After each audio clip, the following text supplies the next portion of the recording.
On se demande bien ce que ça va donner. Mais on continue, ça donnera bien quelque chose. De toute façon, c'est de l'abstrait. Alors, l'abstrait, par définition, c'est abstrait. Donc voilà. C'est un début. Hein. C'est un début, un bon début. Ah, vous m'avez fait peur. Mais j'attendais plus personne à cette heure-là, moi. Voilà. Alors, vous me prenez en flagrant délit de barbouillage. Bon, enfin, de toute façon. Hein, on va pas se voiler la face, vous êtes venu pour ça. Pour parler de peinture. Peu importe l'heure, vous n'avez même pas frappé. En tout cas, j'ai rien entendu. Bon. Enfin. Bon. Non, je vais pas vous faire un striptease. Hein. Non, mais le but n'est pas non plus de vous effrayer. Hein.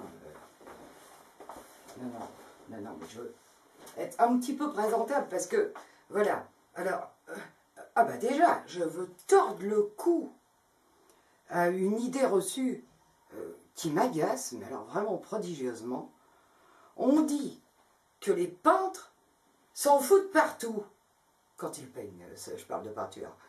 Mais ça c'est tout à fait faux. C'est tout à fait faux.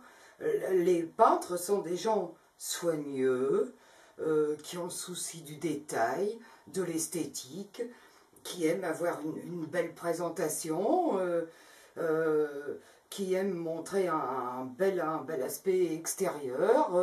Bon, bah, les artistes aiment tout ce qui est très esthétique.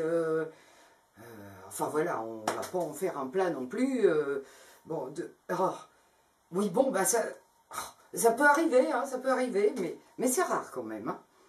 Alors, puisqu'on est venu parler de peinture, bah, ce que j'ai envie de vous dire, moi j'ai envie de vous parler de ce qui m'a poussé à commencer, parce qu'en fait, ça remonte à 5 ou 6 ans. C'est idiot, hein, et en plus, entre deux, il y a eu un grand vide, hein, un très grand vide. Bon, enfin bref, un gouffre. Donc, j'ai commencé il y a 5 ou 6 ans, en trouvant dans un placard une vieille boîte de gouache, là, des tubes de gouache abandonnés, que mes enfants n'utilisaient plus, avec les pinceaux, enfin, il y avait tout, une kit complet. Hein. Bon, enfin bref, tubes de gouache, il y en avait qui étaient secs, bon, enfin, j'ai pris les tubes qui n'étaient pas secs, et puis j'ai pris dans les affaires de mes enfants une feuille de papier, canson, ou je ne sais trop, et puis j'ai dit, tiens, les tubes là servent à personne, j'essaierais bien de prendre un petit truc. C'est comme ça que j'ai commencé. Et alors là, attention, ma première œuvre, ça remonte à 5-6 ans, hein, soyez sympa. Non, non. Alors voilà, c'est une modeste maison avec un arbre, des fleurs, hein, un chef-d'œuvre. Un chef-d'œuvre. Quoi?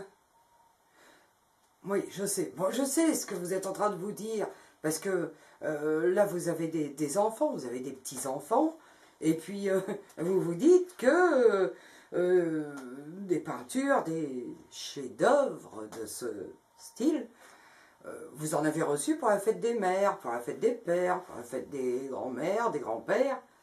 Oui, ok, ok, ok. Mais il faut bien commencer. Voilà, moi j'ai commencé comme ça. Voilà. J'ai commencé et j'ai fini. J'ai fini comme ça aussi parce que, voilà, alors que mon talent était en train de naître, hein, c'est une évidence, et ben c'est passé des choses, surtout une chose bizarre dans ma vie, hein, juste après que j'ai peint ça. La chose bizarre, c'est que j'ai rencontré un mec. Donc voilà, ça m'a complètement détourné de ma vocation naissante. C'est dommage, c'est terriblement dommage, je sais, je regrette infiniment. Mais enfin bref, voilà, donc je me suis détournée de la peinture. Et puis, les années ont passé, parce qu'elles passent aussi pour moi, oui, ben oui. Et puis le mec passait aussi d'ailleurs, il passait et puis hop, elle a disparu. Enfin bref. Et il y a à peu près 1 an, je me suis dit, tiens, pourquoi je ne reprendrais pas un petit peu les pinceaux? pourquoi je ne retomberai pas dans la peinture. J'étais pas tombé beaucoup, hein, mais bon, c'était quand même un petit début. Donc je me dis, je vais essayer à nouveau. Et là, je suis allée dans une solderie. J'ai acheté des toiles premier prix, hein, pour ce que c'était faire, hein, m'entraîner. J'allais pas mettre non plus des 1000 et des 100 dans des toiles. Et puis j'ai acheté des pinceaux, parce que mes pinceaux avaient perdu leur poil. Et oui, ça arrive aussi aux pinceaux. Ils étaient très vieux, donc ils avaient tous perdu tout leur poil. Et puis j'ai acheté des peintures à l'huile, tubes de peinture à l'huile, parce que l'huile, ça me parlait, ça m'appelait. J'avais envie de peindre à l'huile. Donc voilà les toiles, les pinceaux et les tubes de peinture à l'huile. Je rentre chez moi et hop, je m'y suis mise. Alors je m'y suis mise avec l'aide d'un bouquin. Peindre, le titre c'est un truc comme peindre avec les grands maîtres, parce qu'il n'y a rien de mieux que les grands maîtres, hein, quand on débute pour s'initier. Les grands maîtres, c'est génial. Donc, alors là, en feuilletant le bouquin, je fais « Oh, la jeune fille à la perle, la jeune fille à la perle, de Vermeer, une merveille, une beauté, une lumière sur le visage, elle est magnifique cette jeune fille. » Alors, je dis « j'attaque, je vais essayer de faire comme Vermeer, tiens. » Ben, on doute de rien. Hein. Et je m'y suis mise. Eh oui, ça a donné... Évidemment, ça a donné la jeune fille à la perle, puisque je peignais la jeune fille à la perle. Bon, alors attention, je suis d'accord, elle est loin d'être aussi belle que celle de Vermeer. Hein. Ça, il n'y a pas de doute, il n'y a aucun doute. D'ailleurs, je lui demande pardon à cette pauvre jeune fille, parce que faut dire qu'elle a traversé un peu plus de 300 ans quand même pour venir se faire défigurer par moi. Et ça, je regretterai toute ma vie, je pense, de lui avoir fait ça. Et j'ai aussi demandé pardon à Vermeer, bien sûr. J'espère qu'il m'a entendu. Mais enfin bon, voilà quoi.